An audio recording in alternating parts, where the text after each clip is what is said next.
natural resources for prosperity. The Gambia's biodiversity resource is dwindling unprecedented. Illegal logging through the use of chainsaws, fragmentation through unplanned settlements, and inadequate forest parks designation are some of the causes. The Gambia Biodiversity Action Journalist is the newest group that is aiming to promote community participation in the protection and management of the country's biological and natural resources for prosperity. Momodes Jala, Grts. And over now to news just in. The President, His Excellency Sheikh Professor Haji Dr. Yahya AJJ Jammeh, which is to declare Friday 15th and Sunday 17th February 2013 and national days of prayers throughout the country in observance of the Gambia's 48th independence anniversary. In this regard, the President of the Supreme Islamic Council and the head of the Gambia Christian Council are to request all mosques and churches in the country to offer prayers for continued peace, progress, security, harmony and stability in the Gambia and beyond. Furthermore, the President urges all religious leaders to devote a good number of hours in their various places of worship during these 2 days to honor the National Day of Liberation. His Excellency the President of the Republic wishes all Gambian a joyous independence anniversary in advance. That takes us to our first break now. We'll be right back with news from outside the Gambia. Stay tuned.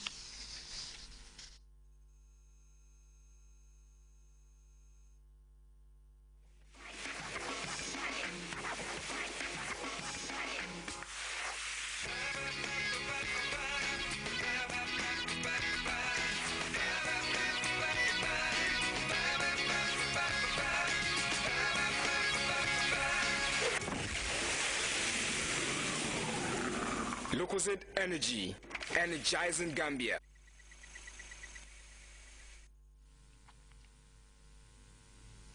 Welcome back. South African Paralympic hero Oscar Pistorius is facing murder charges after he confessed to shooting his girlfriend, whom he thought was an intruder.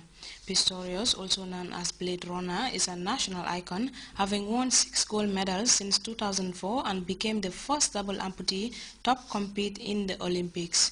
We have more on that unfortunate incident in the CFI report. In a highly protected residential area in Pretoria. It's here at the home of sprint star Oscar Pistorius that police discovered this morning the lifeless body of the athlete's girlfriend. The victim, 30-year-old model Riva Steelkamp, was shot 4 times and died at the scene. Suspected of murdering her, Pistorius was taken into custody. He reportedly said he took her for an intruder. There are witnesses and they've also been interviewed this morning. We're talking about neighbors and people that heard things that happened earlier in the evening and when the shooting took place, yes. Police said there have already been allegations of domestic disputes at the home of the accused. The athlete, known as Blade Runner because of his carbon fiber running blade, is to appear in court on Friday.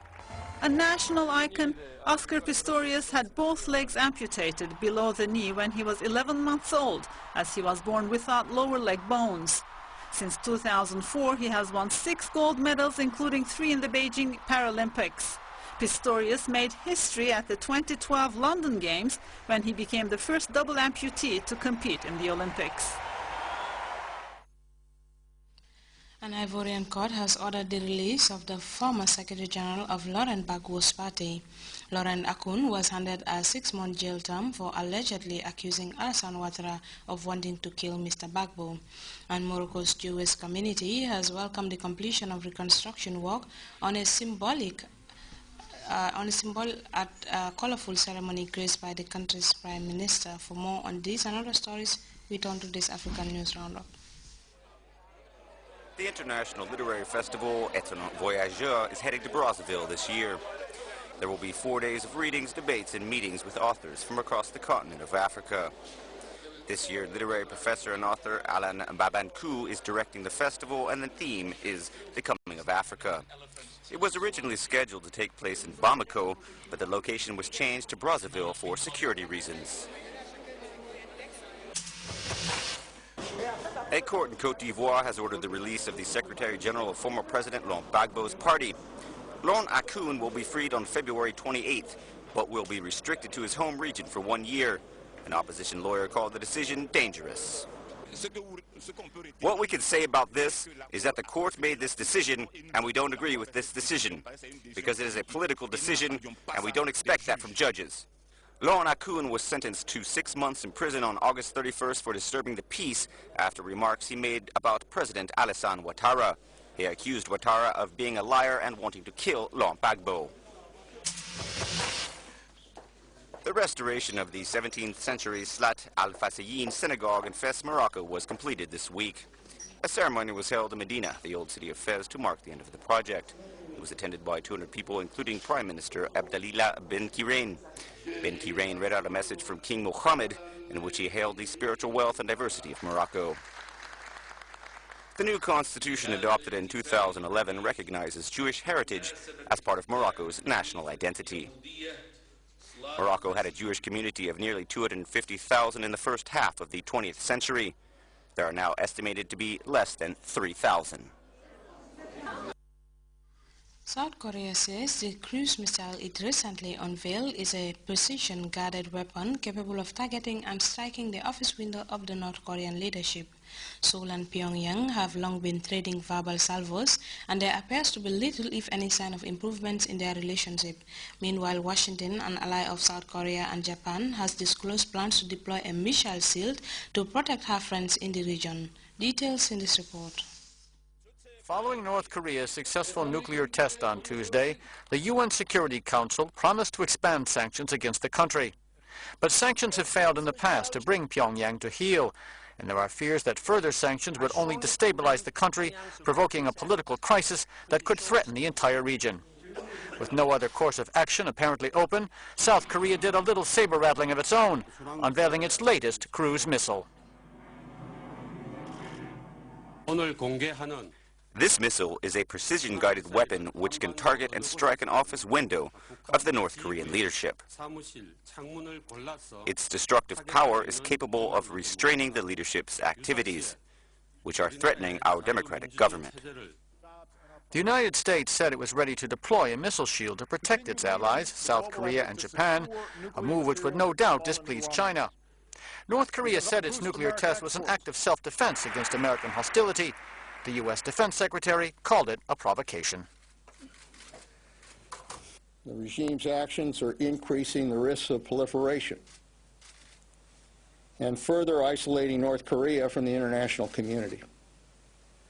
There is no question that North Korea constitutes a threat to the United States, to regional stability, and to global security. Although China has wearied of North Korea's bad behavior, it remains a strong ally and the country's chief trading partner. If any sanction were to have effect, it would probably be China's suspension of oil and food exports. But the crisis arising from such a move may be a risk too big to take. Time now to take our second break. We'll be right back.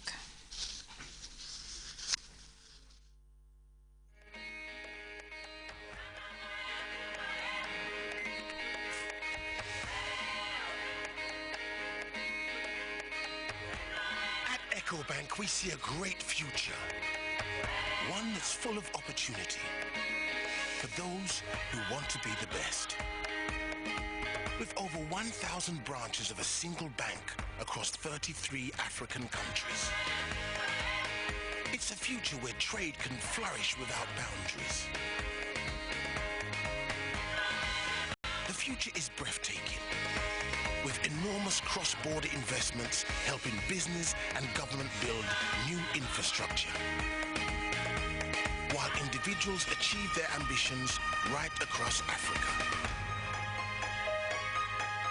The future is Pan-African, and EcoBank is the Pan-African bank.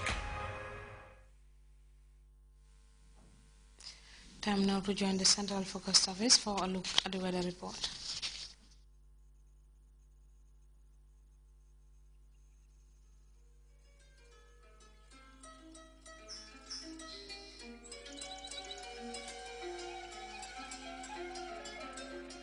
The source assures us of a continuous flow, and from there, everything follows. And for those of us who know what the River Gambia stands for, understanding its sustainability in all aspects of life is easily confirmed.